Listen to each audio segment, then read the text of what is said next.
Hello and welcome to the Raw Fork podcast. I'm your host, Dr. Marina Buksov, and I'm a functional medicine pharmacist in New York, as well as an integrative health coach and clinical herbalist. I'm pleased to go into season 3 of this podcast and continue to bring on other holistic minded pharmacists as well as healthcare professionals to the show. I'm constantly inspired by my guests and their stories and love sharing their points of view with you all. Hi, and welcome to Raw Fork Podcast. I have with me today Laurel Ryce. She's a pharmacist and health coach, and I will let her introduce herself in a brief way. Okay. Well, I'm Laurel. I'm a mother, a pharmacist, a health coach, and a friend. I'm from a very large family. I'm from a family of 9. We were 5 boys and 4 girls. I spent the first 14 years of my life in a small tropical island in Trinidad, and I migrated to Brooklyn, New York when I was 14 and completed high school and college. I relocated to Atlanta about 30 years ago, and that's where I met my husband. And we've been married. This year would be 30 years since we've been married. Wow. I have 2 daughters, Adana, who is a civil engineer, and she makes jewelry and has a vegan prep business. And Kanisha, who is a classically trained violinist. She's an author, writer, podcast host, and entrepreneur. Wow. Amazing. Shout out to Brooklyn. I'm in Brooklyn. Yes. Though not originally from there, but I also moved there when I was 9 and, spent the rest of my growing up and adult life here so far.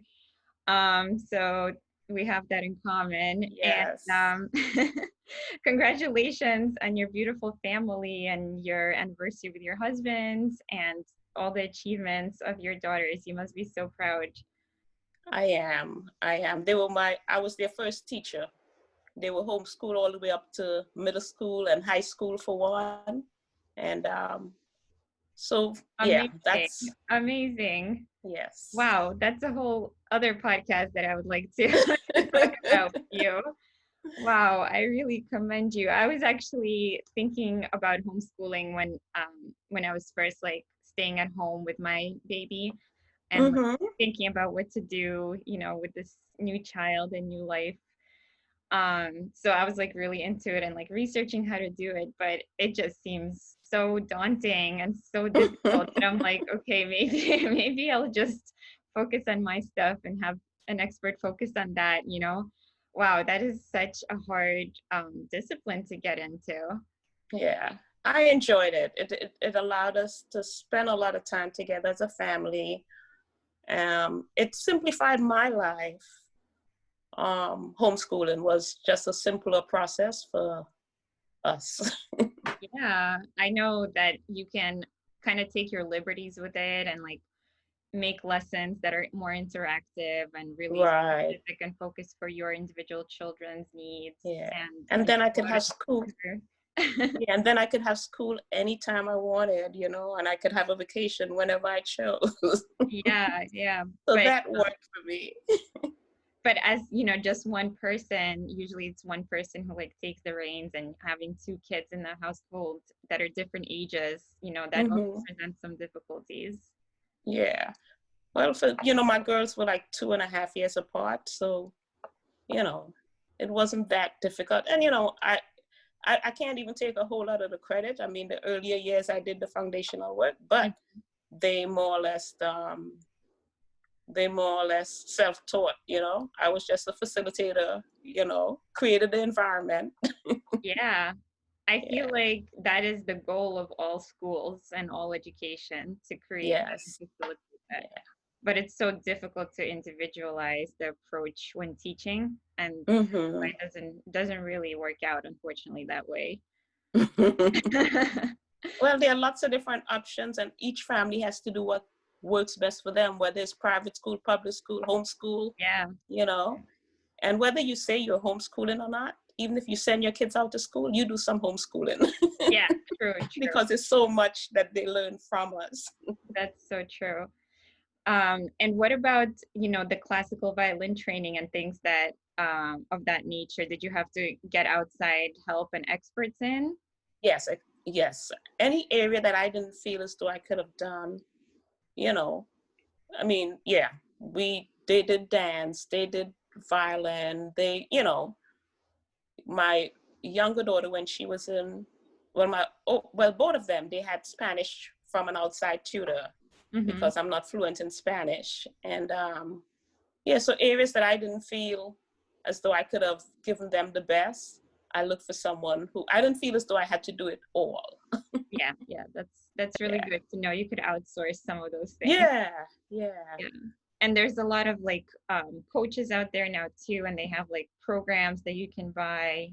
Mm-hmm. And like for anybody that's interested, there are simpler ways nowadays that other people who have done it before us have created programs that we can buy and get coached. Yes. Wow, so that's so interesting, and I definitely want to talk to you about this after the podcast episode. Sure. So tell us a little bit about how you got interested to go to pharmacy school and what you did after graduating pharmacy school. Okay. Well, pharmacist, I knew that I wanted to do something health related, but I can't stand the sight of blood. I can't deal with direct patient care, but I wanted to have an impact. So I thought of dietitian. I thought of, I was looking at all the different fields. I remember getting this flyer when I was probably in 11th grade, and it had a bunch of health professions. And I just went through that list, and of all of them, pharmacy just sound clean, And so pharmacy is where I, and so, if you look at my high school yearbook, it says pharmacy and it says, Long Island University, and I just stuck to that. Nice. Yeah. And after pharmacy school, I went to Harlem Hospital because while in pharmacy school, I wasn't fortunate to work. And I went to Harlem Hospital. That's where I did my internship. I did an internship for a year there. And upon passing state boards, I worked at 2 nursing homes. One of them, just regular staff. And one of them, I did some consulting work with them with long-term care. And I really enjoyed that, but it was short-lived. And then I did retail for 2 years. I worked with Rite Aid for 2 years and realized it really wasn't a fit for me. I just couldn't keep up. I don't know how you do it. Yeah, but it wasn't a fit. I'm in an independent store, so it's a little. Oh, so that makes a whole, yes. Yeah. And so I did that for 2 years, and then I relocated to Atlanta. And when I relocated to Atlanta, I started with hospital and have been with hospitals throughout. Nice. Yeah. And when both my daughters, when they went out to school in 2010, they both left home. And that year, I started IIN. And that was just, was something that I really enjoyed, just meeting all, people. Up until that time, I didn't meet a lot of people who had similar mindset, just being with like-minded people, and just meeting people from all different professional background who, we had that something in common. Yeah. And I really enjoyed that experience. When my daughters left home, everyone thought that I was just going to fall apart. And that year I turned 50. And that's how I celebrated my 50th year, by just being in that IIN community. And I really, really enjoyed it.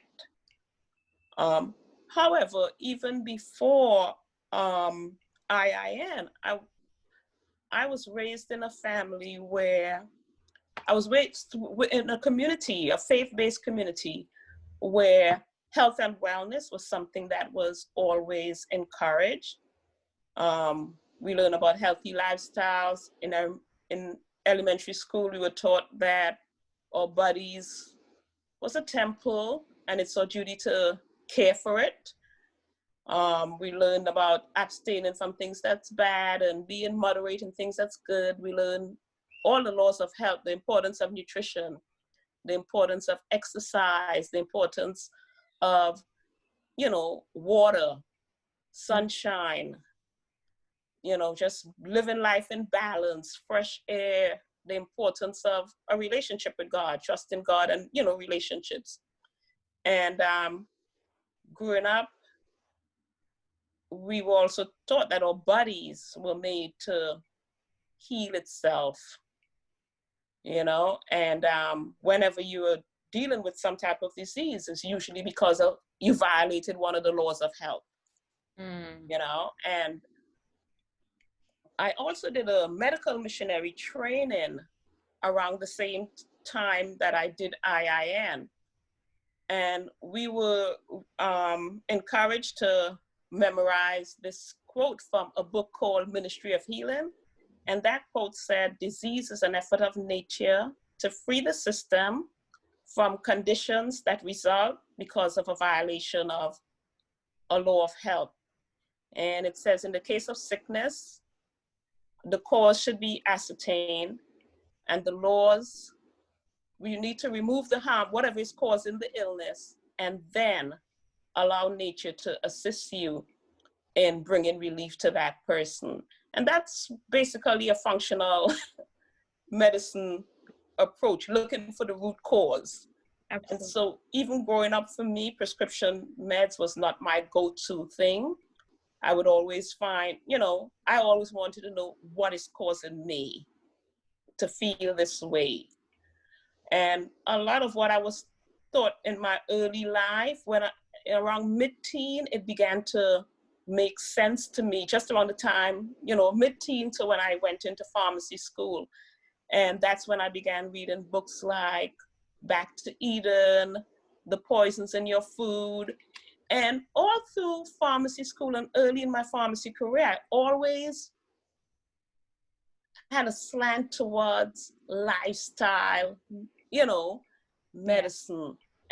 But I wasn't around a lot of people who shared those views. So I never saw it as something that I could combine with what I was doing in pharmacy. I had that pharmacy world, and then this is what I did with my families. And, my kids would tell you as soon as they, growing up, and they would say that my tummy hurt or this hurt, I would begin asking, how is your water intake? Ask about the stool. Those are questions that I would ask, even though we're at college, they would call me, are you exercising?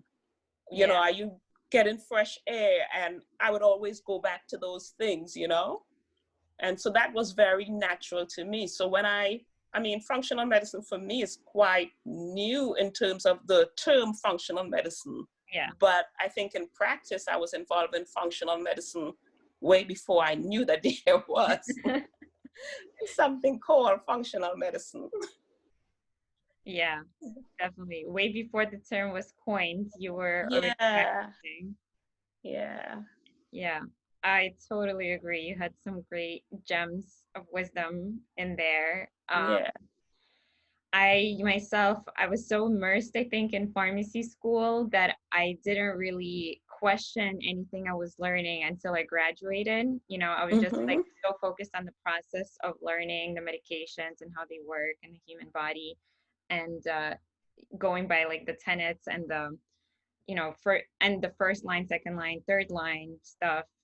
But the first line is always non-pharmacological. It's always lifestyle, it's always diet. They don't talk about like the holistic health in terms of like spirituality and relationships and nature and all of that. So that piece I also learned like through Institute for Integrative Nutrition and my other studies, But they did say, you know, first you go for non-pharmacological, you try that. If that doesn't work or it's not enough of a shift, then you add medication, but you always continue the non-pharmacological stuff. But nowadays, you see people go to the doctor. Sometimes they don't even get offered the non-pharmacological, or they, you know, refuse. They say, no, that's, you know, that's not going to work for me. I'm going to keep on doing what I'm doing. I don't want to change anything. So then they go straight to the drug therapies, right? But in actuality, like we were taught that you should implement first this and you should give it a really good shot because you have to be consistent and you have to keep doing it. Otherwise, the medications can only do so much if we're not doing our own work at removing the root cause and, you know, mitigating that and removing what is the offensive agent. You know, if we still keep on putting that offensive agent in and taking medication, it's just not going to be an optimal therapy and lifestyle. It's like standing on the tack and taking Tylenol. Exactly. Rather than remove the tack. Exactly. Remove the pain stimulus, you know, but the potential infection too. Then we can talk. Then we can relieve some pain. Yeah. So I think that's like a big piece and big missing piece too, because even if quote unquote non-pharmacological lifestyle approaches fail and you need a drug therapy, that doesn't mean you should stop. You should always be doing non-pharmacological things to assist the medication and to assist your body. Yeah. Medication should be only used as like a crutch, you know, and not cure all. Yeah. Yeah. And as pharmacists, we are steward of pharmaceuticals, you know, and making sure that people just don't use them with, you know, as a quick fix. Absolutely. Instead of, you know, making the lifestyle changes that are necessary to, you know, bring about change. Yeah. And lasting change. Yeah. And I think it's also the culture. Like, I think you were lucky to grow up in such a culture and community where you were taught from a young age, like you said, all these, you know, vital, wise ways of how to heal our bodies and keep them healthy. But a lot of people in elementary school, for example, you know, they get fed from the cafeteria a bunch of fried processed junk and then get sold chips and ice cream. And, you know, their parents give them money for the junk, additional junk food. And it's just like become common to do that and to not really think about what we're putting in our bodies. And, you know, as a pharmacist and having the knowledge that we have about the drug, the adverse drug effects and the drug interactions and the tolerance and, you know, getting used to the medication and then our body doesn't really want to do it without the medication afterwards. So that's the tolerance part of it and even the addiction part of it. So we know that it's not a good idea and to only use it as when needed. And your body really needs the help. But we really want to encourage people to have an optimal functioning body, right? Yes. You know, when I first moved to, well, when my kids were young and I worked at a hospital and I've been vegetarian since in college, you know, so it's over 40 years I've been vegetarian. And for the last 25 years I've been vegan. Wow. But when I was pregnant with my daughter, I remember colleagues at work say, so Laurel, you wouldn't give your kids a happy meal? What that child needs to have a happy meal. I say all their meals are happy meals. It's all prepared with love. Yeah. You can't get any more happier than that. I remember when I moved to America, my first birthday, I was celebrating my 10th birthday with my new friends, my new American friends, and my mom cooked mashed potatoes and chicken, which was my favorite meal. Yeah. And all the kids were super disappointed because they wanted pizza or like McDonald's, you know. And I was so shocked. I was like, you guys don't like this? You know, what's wrong with you? This is my favorite food. And then my friend, when I think we were about 12, her mom took us to a McDonald's for the first time. And I was also shocked. I was like, why do they like this place so much? Like, what did it feel with the burger and the French fries? Like, I was not getting it from my culture, you know? So I think it definitely depends on what culture you grow Yeah. up with, and if, you know, the saying, there's a pill for every ill, you know, if we're Yeah. used to having that fast solution, and like, we want to go to the doctor, we want to quickly get results, we want a pill to take away our pain or to take away our suffering, that's just like the way the culture is set up. And if Mm-hmm. we don't get that quick fix, we get disappointed and angry at the doctor. I've had patients come in and, you know, belittle their doctor and say, can you believe it? I'm sick and my doctor just told me to drink water. Why did he Yes. write me an antibiotic? And I was like, wow, that's a great doctor. You should Me- listen to the doctor, drink water. I agree. I think that was Yes. great advice. And you don't always need an antibiotic. And there's such a thing as antibiotic resistance, and it's growing all the time. And we need to protect our flora and blah, blah, blah, blah. But at the end of the day, that patient is still saying, no, I need an antibiotic and I'm going to a new doctor. Mm-hmm. I'm just like always impressed when I go to a doctor or a family member goes to a doctor and the doctor digs a little deeper before prescribing a medication. I mean, that doctor just, you know, is all the way up here with me when that happens, you know, because I'm like, okay, I Yeah, like exactly. Exactly. Because prevention is really, I think, the way to go. Because that. Mm-hmm. as a society, if we prevent illnesses and maintain health, then we can also save a lot of healthcare burden in terms of suffering and also in terms of cost. So we Yes. can use that money for other things like providing free access to healthcare and, you know, really investing it where it's needed. Yeah. I also wanted to bring up something that you mentioned about what you've been learning as a part of your holistic health training. And I'm reading this book right now, it's Sacred Woman by Queen Afua. Okay. Yeah, she's amazing. And she talks about the same thing you were saying, like really paying attention to what you're putting into your body and treating your body as a temple. And um, the way she starts health for, she's like a woman specialist. So she Mm-hmm. talks about the womb, the sacred womb. And so the first like gateway to health is through that for a woman. And then after that, everything else will follow. And, you know, she has a whole method.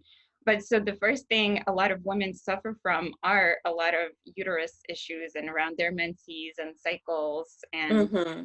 um, they have fibroids, they have infertility. A lot of women have to get hysterectomies and things like that.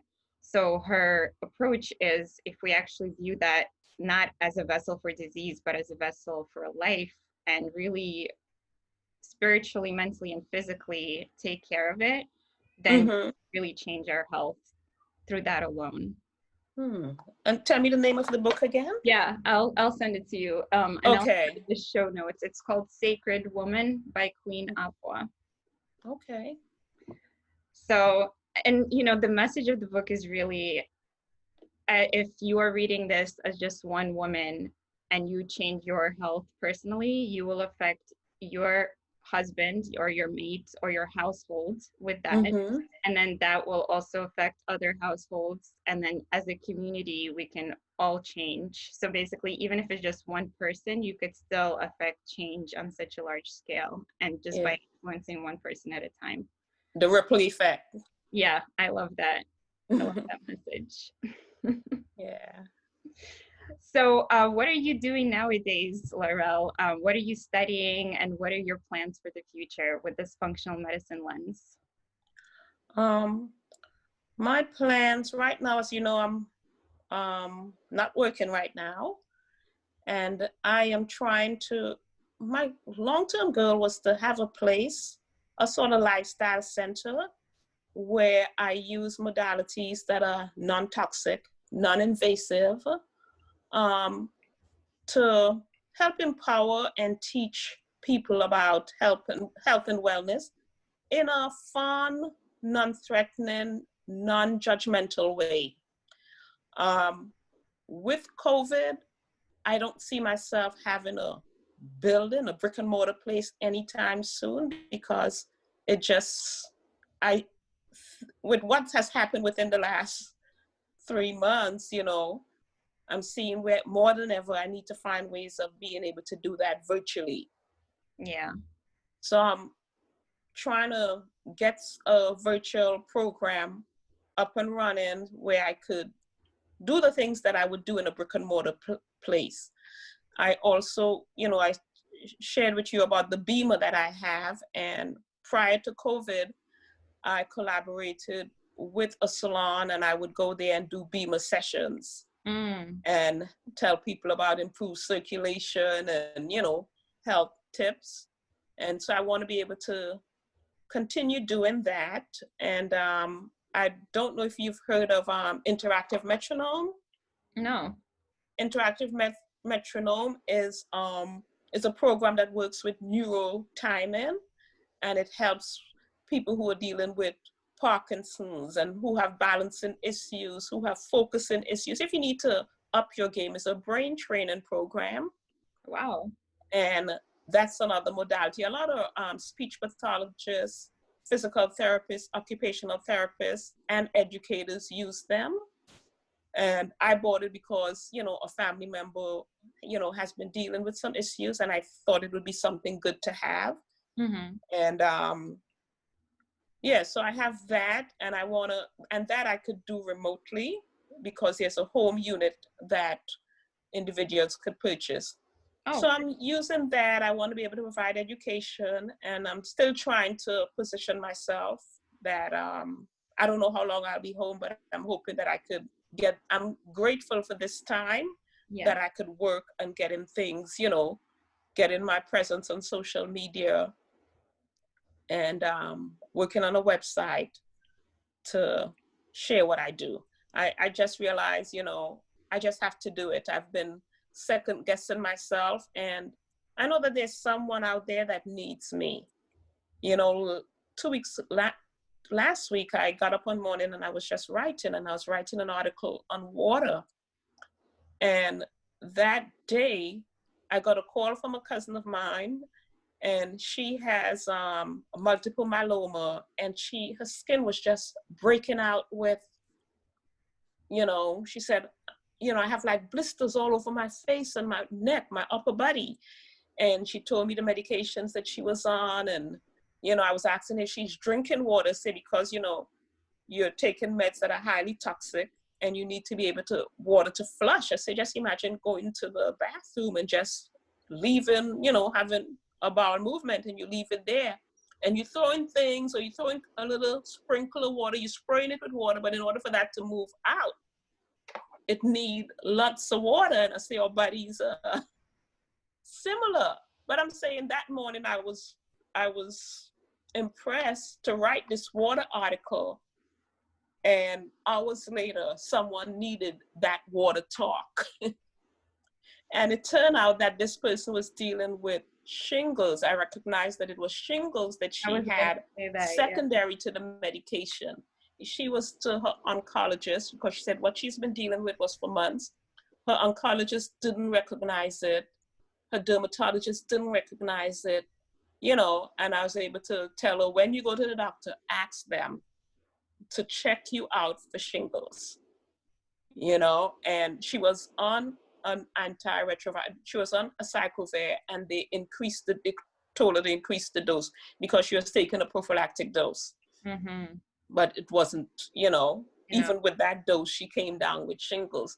And I just have to remind myself that, you know, and I just think of different people through the years who have told me things like, you know, before I met you, I never thought, I didn't know about colors on my plate. Before I met you, I didn't know about self-care. And just things that for me is just very basic, because these are things that I just grew up learning and doing, and I take for granted. But I realize even as simple as that message may be, there are lots of people who need it.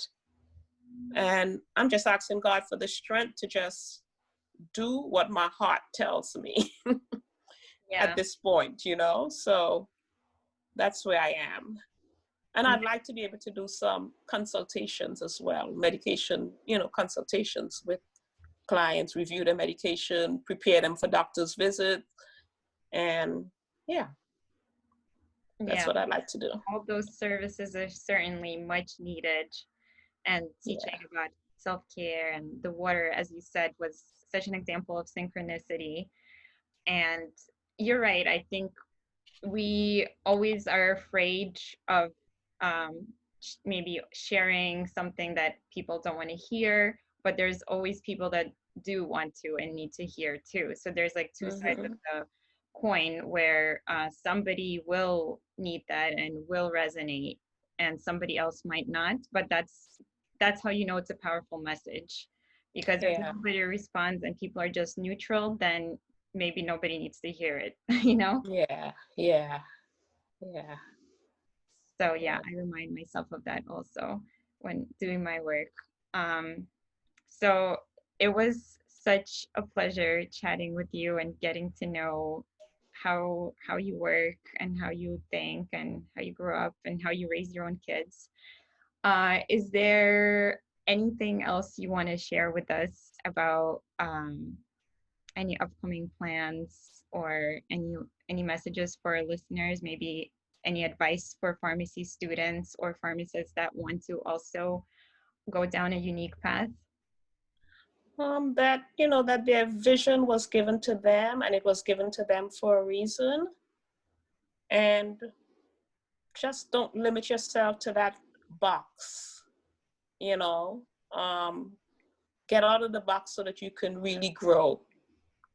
And if that vision was given to you, it was given to you because there's someone that you were created to serve. And just go for it.